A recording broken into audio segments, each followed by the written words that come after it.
Good morning students. देखिए आज हमने केमिकल काइनेटिक्स इस नए चैप्टर को स्टार्ट किया है। बहुत ही बेहतरीन चैप्टर है, सिखाने में भी मजा आता है और सीखने में भी मजा आता है। तो मैं पुरुषोत्तम सुर्वे आप सभी का स्वागत करता हूं आपके अपने ही यूट्यूब चैनल पर सुर्वे सर सिद्धांत क्लासेस अकोला। देखिए पहले लेक्चर में हमने इंट्रोडक्टरी पार्ट कंप्लीट किया था। What is mean by kinetics, what is the importance of chemical kinetics, what is the definition of chemical kinetics, ये सब कुछ हमने देखा था। और उसके बाद हमने रेट ऑफ रिएक्शन को डिफाइन भी किया था।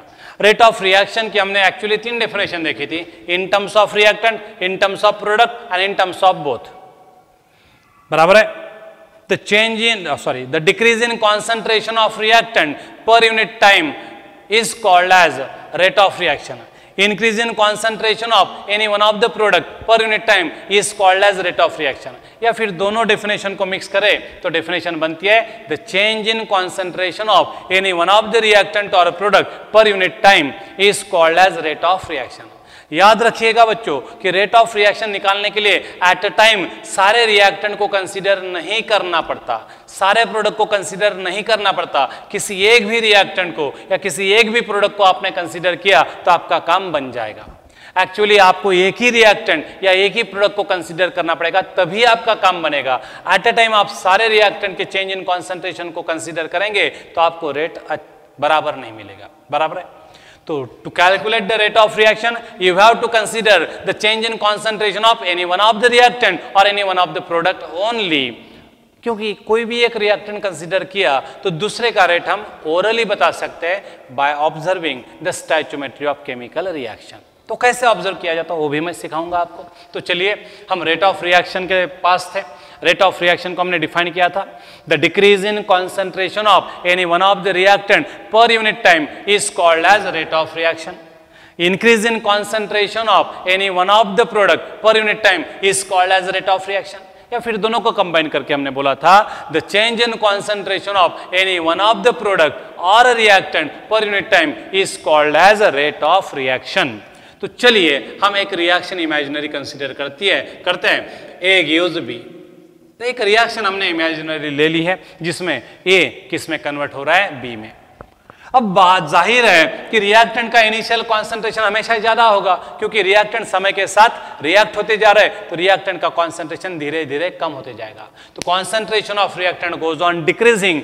कोई भी रिएक्शन हो रिएक्टेंट का कॉन्सेंट्रेशन डिक्रीज ही होगा।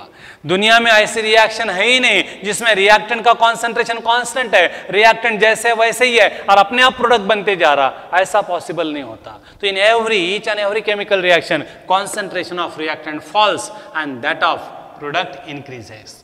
तो समझो इनिशियल कॉन्सेंट्रेशन रिएक्टेंट का कितना है भाई, C1। Time t is equal to कितना है, T1। 0 भी ले सकते हैं, कोई प्रॉब्लम नहीं। अब टाइम बढ़ते जा रहा है, time t is equal to T2 तक। तो टाइम चेंज हुआ T1 से T2 तक, तो उसमें कॉन्सेंट्रेशन ऑफ ए भी डिक्रीज हो गया C1 से C2 तक। बराबर है।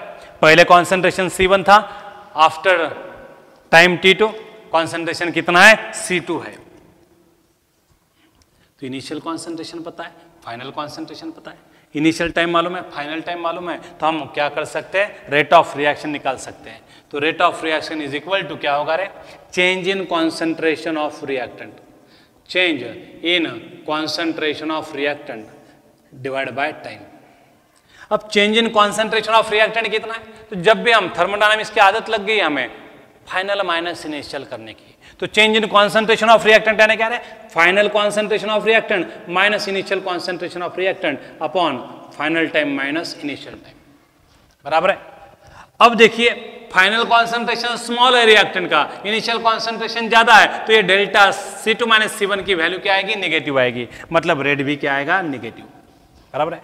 तो C2 माइनस C1 जो है ये डिफरेंस नेगेटिव आएगा, क्योंकि फाइनल कॉन्सेंट्रेशन ऑफ रिएक्टेंट कम है और इनिशियल कॉन्सेंट्रेशन ऑफ रिएक्टेंट ज्यादा है। स्मॉलर वैल्यू माइनस बिगर वैल्यू क्या आता है, नेगेटिव आंसर आएगा। तो रेट नेगेटिव, लेकिन रेट कभी नेगेटिव नहीं हो सकता। बराबर है। रेट कभी नेगेटिव हो नहीं सकता, लेकिन यहाँ पे तो रेट नेगेटिव आ रहा, तो क्या करें। तो इस नेगेटिव रेट को पॉजिटिव बनाने के लिए हम यहाँ पे साइन कन्वेंशन का नेगेटिव साइन इंडिकेट करता है। ये नेगेटिव साइन इंडिकेट क्या करता है कि concentration of this species goes on decreasing, मतलब ये जो भी स्पीसीज यहां पे मैंने लिखी है वो डेफिनेटली क्या होगी, रिएक्टेंट होगी। तो ये नेगेटिव साइन जब भी अपीयर होगी तो इसका मतलब ये जो कॉन्सेंट्रेशंस है ये रिएक्टेंट के लिखे गए हैं, बराबर है। अब ये नेगेटिव और ये C2 - C1 ये भी नेगेटिव, तो अब रेट क्या आएगा, पॉजिटिव आएगा, बराबर है। ये रेट क्या आएगा, पॉजिटिव, और रेट पॉजिटिव ही चाहिए, हमेशा रहता ही है पॉजिटिव। अब मैं इसको कैसे लिखूंगा, तो माइनस C2 - C1 यानी क्या है, delta C, and T2 - T1 यानी क्या है, डेल्टा T। तो this is the formula for rate of reaction in terms of reactant. R is equal to minus delta C by delta T. This is the rate of reaction in terms of reactant. तो जब भी कभी ऐसा representation आप लिखोगे और यहाँ पे निगेटिव साइन दिखाई देगी, इसका मतलब ये जो भी कॉन्सेंट्रेशन का चेंज है वो किसका है, रिएक्टेंट का है। डेल्टा C की वैल्यू नेगेटिव और ये नेगेटिव, दोनों नेगेटिव मिलके क्या बनाएंगे, पॉजिटिव, तो R क्या आएगा, पॉजिटिव आएगा। तो इसलिए जब भी आप रेट ऑफ रिएक्शन रिप्रेजेंट करोगे इन टर्म्स ऑफ रिएक्टेंट तो आपको ये नेगेटिव साइन लिखनी पड़ेगी। This negative sign indicates that species is a reactant, its concentration goes on decreasing, और डिक्रीजिंग के लिए हमने कौन सा साइन यूज किया है, माइनस।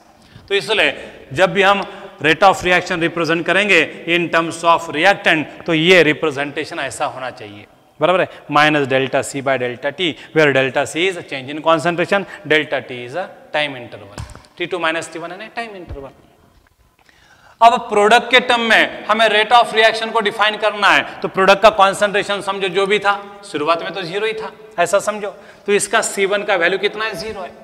अब इसकी वैल्यू बढ़ते जा रही है टाइम के साथ, C2 की वैल्यू समझो कितना होगा, टाइम T1 पर वैल्यू कितनी थी, C1, एंड टाइम T2 पर वैल्यू कितनी थी, C2। अब हमें मालूम है कि ये बी प्रोडक्ट है, तो बी का क्वांटिटी टाइम के साथ बढ़ते जाएगा तो उसका कॉन्सेंट्रेशन भी बढ़ेगा।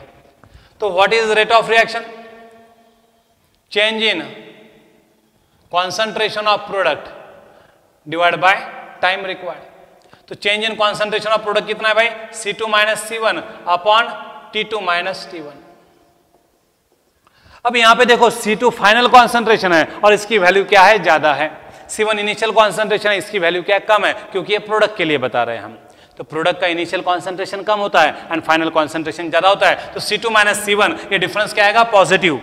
फिर भी हम जानबूझ के यहाँ पे पॉजिटिव साइन लिखते हैं, ये पॉजिटिव साइन साइन कन्वेंशन वाली पॉजिटिव साइन है, और ये क्या इंडिकेट करती है कि concentration of that species goes on increasing, मतलब that species must be a product. तो जब भी हम रेट ऑफ रिएक्शन लिखेंगे इन टर्म्स ऑफ प्रोडक्ट तो आपको यहाँ पे कंपल्सरीली क्या लिखना पड़ेगा, प्लस का साइन, जो इंडिकेट करता है कि ये जो भी कॉन्सेंट्रेशन टर्म है वो क्या है, प्रोडक्ट की है। तो इसलिए इन टर्म्स ऑफ प्रोडक्ट रेट को मैं जब रिप्रेजेंट करूंगा तो उसका रिप्रेजेंटेशन क्या होगा, R is equal two plus delta C by delta T। And जब भी मैं रिएक्टेंट के टर्म में रेट को लिखूंगा तो रेट का फॉर्मूला क्या होगा, रिप्रेजेंटेशन क्या होगा, R is equal to minus delta C by delta T।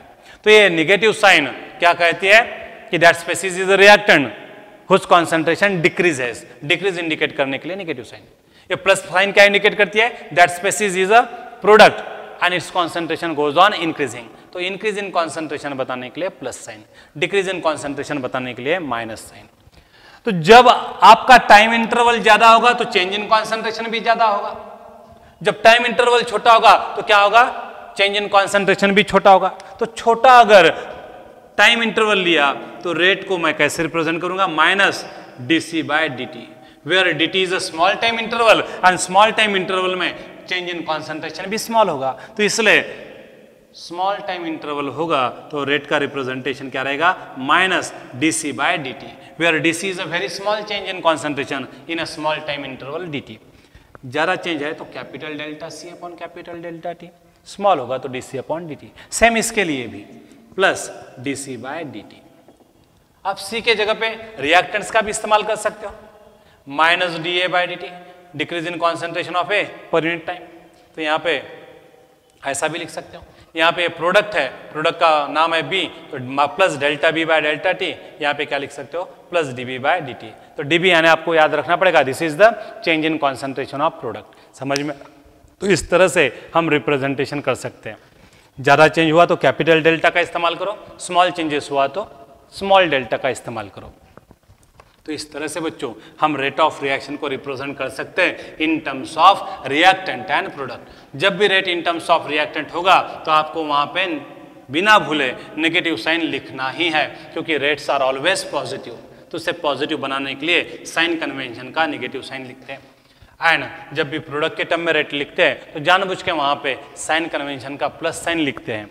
ये plus minus sign non transferable है, नॉन कैंसलेबल है। इनको हम कैंसिल नहीं कर सकते, इनको हम ट्रांसफर नहीं कर सकते, इधर का उधर उधर का इधर नहीं करते। तो ये plus and minus sign non cancellable है एंड नॉन ट्रांसफरेबल है। इनको आप इधर उधर घुमा फिरा नहीं सकते, ठीक है। तो ये था रेट ऑफ रिएक्शन को कैसे रिप्रेजेंट किया जाता है इन terms of reactant and in terms of product, समझ में। अब रेट ऑफ रिएक्शन को कैसे मेजर किया जाता है, तो हमारे पास रेट ऑफ रिएक्शन मेजर करने के लिए क्या है, दो अलग अलग रास्ते हैं। लेकिन उससे पहले हम क्या देख लेंगे, factors affecting the rate of chemical reaction and units of rate of reaction. तो अभी मैंने बता दिया कि रेट ऑफ रिएक्शन का जो फॉर्मूला है, रिप्रेजेंटेशन, वो क्या है, माइनस dA/dt है। What is dA? Change in concentration, मतलब कॉन्सेंट्रेशन ही है, तो कॉन्सेंट्रेशन का यूनिट क्या है भाई, mole per radium cube. And upon dt मतलब अपॉन टाइम, तो क्या आएगा रे, टाइम। तो what is the unit of rate, mole per radium cube per time, या फिर उसे बोल क्या सकते हैं हम, मोल पर लीटर पर टाइम।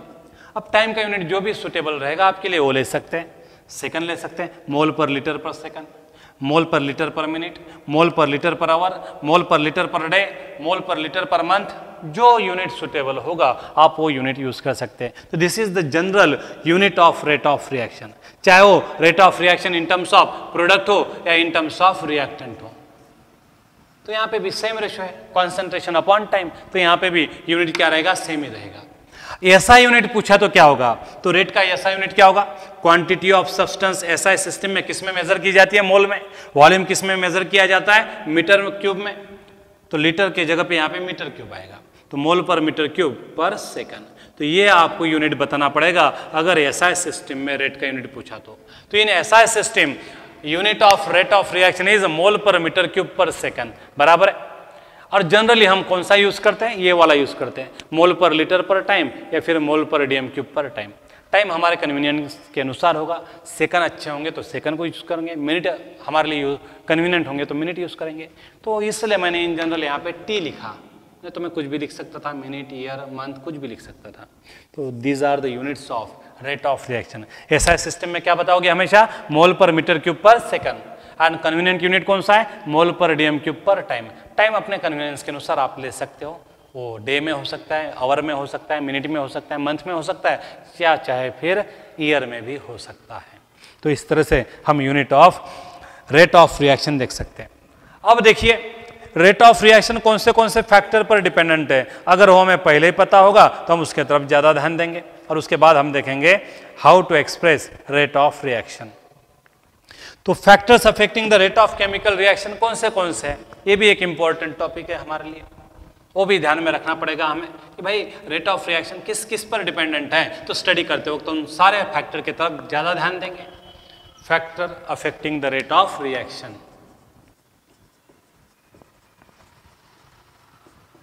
तो सबसे पहले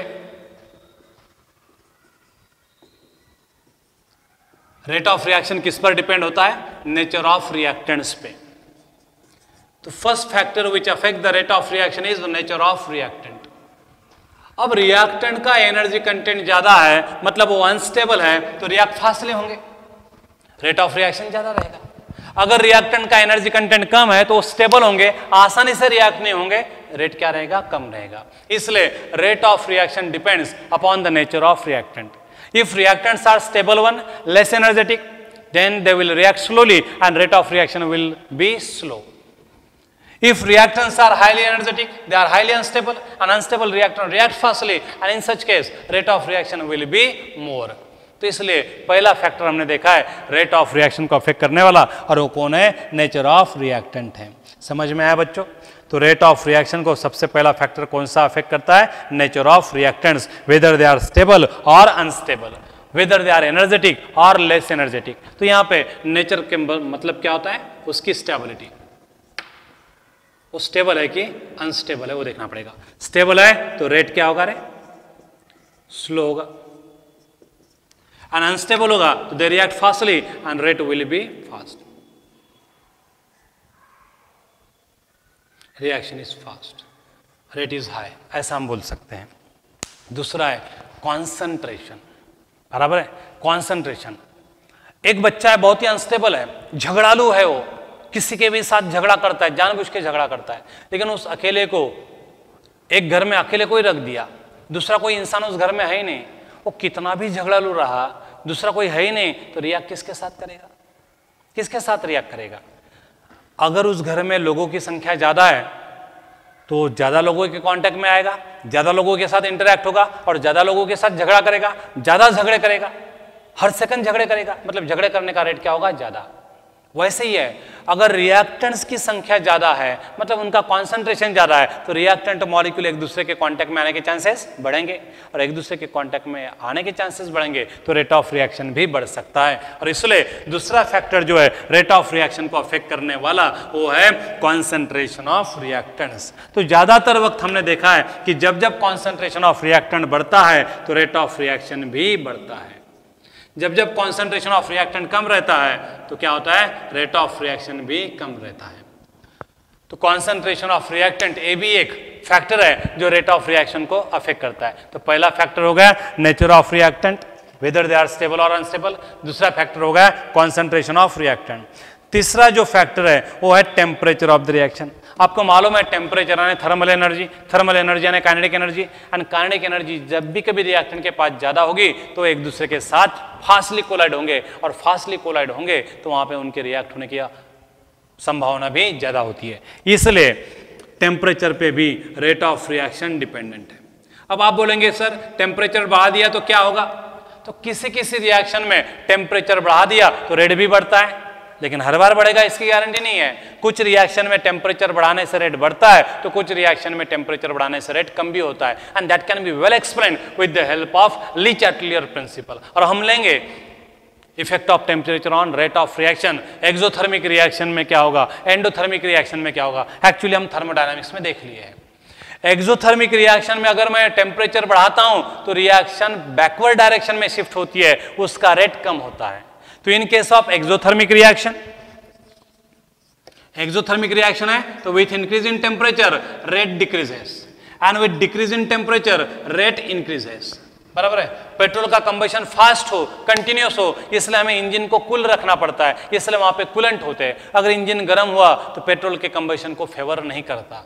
तो in case of exothermic reaction with increase in temperature rate of reaction decreases, and with decrease in temperature rate of reaction increases, क्योंकि ली चाटलियर प्रिंसिपल के अनुसार जो चीज कम होती है उसे बढ़ाया जाता है, और जो कम होती है उसे बढ़ाया जाता है, और जो बढ़ता है उसे कम किया जाता है। तो एक्सोथर्मिक में ली चाटलियर प्रिंसिपल का हम इस्तेमाल कर सकते हैं। एंडोथर्मिक रिएक्शन है हमारी, तो एंडोथर्मिक रिएक्शन में with increase in temperature rate of reaction बढ़ता है, and with decrease in temperature rate of reaction भी बढ़ता है। तो टेम्परेचर का इफेक्ट क्या होगा, तो इसके लिए हमें नेचर ऑफ रिएक्शन मालूम होना चाहिए, नहीं तो हम वैसे नहीं बता सकते। If temperature is increase what happens to the rate of reaction, तो हम एक्यूरेटली नहीं बता सकते कि भाई टेम्परेचर बढ़ाया तो रेट क्या होगा, बढ़ता है, ऐसा हर बार नहीं बोल सकते। उसके लिए हमें रिएक्शन का नेचर मालूम चाहिए। एक्सोथर्मिक है तो टेम्परेचर बढ़ाने के साथ रेट कम होगा, एंडोथर्मिक है तो टेम्परेचर बढ़ाने के साथ रेट भी बढ़ेगा। लेकिन ये बताने के लिए, ये प्रेडिक्ट करने के लिए हमें नेचर ऑफ रिएक्शन मालूम होना जरूरी है। लेकिन बहुत सारे किताबों में सवाल पूछा जाता है with increase in temperature rate of reaction blank space, और नीचे ऑप्शन रहते हैं increases decreases can not be predicted and both of these. तो बहुत सारे किताबों में आंसर दिया है इंक्रीजेस। जब भी टेम्परेचर बढ़ता है तो रेट इंक्रीज होता है, ऐसा बहुत सारे किताबों का कहना है, क्योंकि most of the reactions are endothermic in nature. 100% अगर रिएक्शंस है तो उसमें से 55-60% रिएक्शन एंडोथर्मिक है, और 45-40% रिएक्शन क्या है, एक्सोथर्मिक है। इसलिए generally with increase in temperature rate of reaction increases, ऐसा किताबें बोलती है। लेकिन सिर्फ रिएक्शन बोलने के बाद हम टेम्परेचर का इफेक्ट नहीं बता सकते, उसके लिए हमें नेचर ऑफ रिएक्शन भी मालूम होना जरूरी है। ठीक है, तो इन जनरल हम ऐसा कह सकते हैं endothermic reactions are more common as compare to the exothermic reaction. तो हम बोल सकते हैं with increase in temperature rate of reaction increases. बहुत सारी किताबें बोलती है, इसलिए हम भी ऐसा बोलेंगे, नहीं तो फिर हमें नेचर ऑफ रिएक्शन मालूम होना जरूरी है। नेक्स्ट है बच्चों, नेक्स्ट जो है वो है the pressure, the presence of catalyst and its nature. चौथा जो पॉइंट है वो है presence of catalyst and its nature. तो presence of catalyst and its nature, इसका इफेक्ट रेट ऑफ रिएक्शन पर क्या होगा? जैसे कि 10वीं पास होते हैं हम, और 10वीं पास होने के बाद हमारी मन में इच्छा रहती है कि हम कॉलेज बाइक पर करेंगे, और उसके लिए हम मम्मी डैडी को बताते हैं कि बाइक कैसे इंपॉर्टेंट है, और मम्मी डैडी को राजी भी करते हैं। माहौल ऐसा बनता है कि भाई मम्मी डैडी हमसे मान गए, अब हमें बाइक मिलेगी। लेकिन हमारा एक बड़ा भाई भी है और एक बहन भी है। भाई क्या कहता है कि पिताजी ये गाड़ी बहुत फास्ट चलाएगा, एक्सीडेंट करेगा, हड्डी विड्डी टूट जाएगी, तो ठीक है रॉड डाल सकते हैं, लेकिन जान चली गई तो एकदम पिताजी डर जाते, नहीं गाड़ी से एक्सीडेंट होगा, गाड़ी कैंसल। हम मायूस हो जाते हैं। हमारी गाड़ी लेने की प्रोसेस अब जोर धरी रही थी, पकड़ी रही थी कि हमारे भैया ने क्या किया, प्रॉब्लम क्रिएट कर दिया। बाइक लेंगे, फास्ट चलाएगा, दोस्तों के साथ फालतू का घूमेगा, इधर उधर जाएगा, एक्सीडेंट करेगा। अच्छी खासी प्रोसेस चल रही थी, मम्मी डैडी मान रहे थे, राजी हो रहे थे कि भैया ने आया और प्रॉब्लम क्रिएट कर दिया।